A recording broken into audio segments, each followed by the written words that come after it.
প্রতীক যোশী 6 বছর ধরে লন্ডনে থাকতেন। তিনি একজন সফটওয়্যার ইঞ্জিনিয়ার। বহুদিন ধরেই স্বপ্ন দেখতেন স্ত্রী আর 3টি ছোট্ট সন্তানকে নিয়ে লন্ডনে সুন্দর জীবন গড়বেন। তখন তার পরিবার ছিল ভারতে। বহু বছরের কষ্ট আর কাগজপত্রের ঝামেলা আর অপেক্ষার পরে অবশেষে সেই স্বপ্ন পূরণের সময় এসেছিল।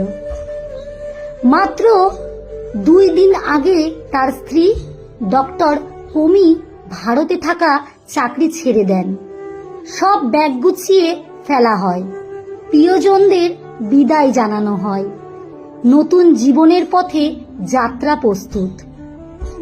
আজ সকালে আনন্দ আর আশা নিয়ে প্রতীক, তার স্ত্রী এবং 3 সন্তান এয়ার ইন্ডিয়া ফ্লাইটে 171-এ ওঠেন লন্ডনের উদ্দেশ্যে। তারা একটি সেলফি তোলে, আত্মীয়দের পাঠায়, নতুন জীবন শুরু। কিন্তু তারা আর পৌঁছাতে পারেনি। মাঝ আকাশে বিমানটি দুর্ঘটনায় পড়ে। প্রিয়জনের কেউই আর ড্যাশ থাকেনি। না, তাদের আর লন্ডনে যাওয়া হলো না।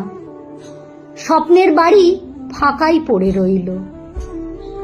ওপরের ছবিটা তারা বিমানে উঠে আত্মীয়দের পাঠিয়েছিলেন। কে জানতো এটাই তাদের শেষ ছবি হবে?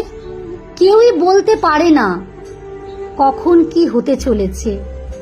তাই মানুষ হিসাবে আমাদের একটু সহানুভূতিশীল হলে কি খুব ক্ষতি হয়ে যাবে? মাত্র কয়েক সেকেন্ডেই সব শেষ।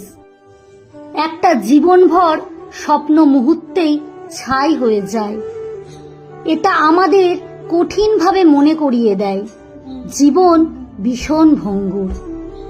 আমরা যা গড়ি, যাকে ভালোবাসি, সবই একটা সুতোয় ঝুলে থাকে। তাই যতদিন বাঁচি, বাঁচার মতো বাঁচি, ভালোবাসি, যতটা পারি সুখ খুঁজি, কারণ কাল কি হবে কেউ জানে না। লেখাটি সংগৃহীত। ভিডিওটি যদি আপনাদের একটুও ভালো লেগে থাকে তাহলে অবশ্যই একটা লাইক, কমেন্ট, শেয়ার করতে একদম ভুলবেন না যেন। এই ভিডিওটি যার আমি জানি না, এটা যারই লেখা হোক,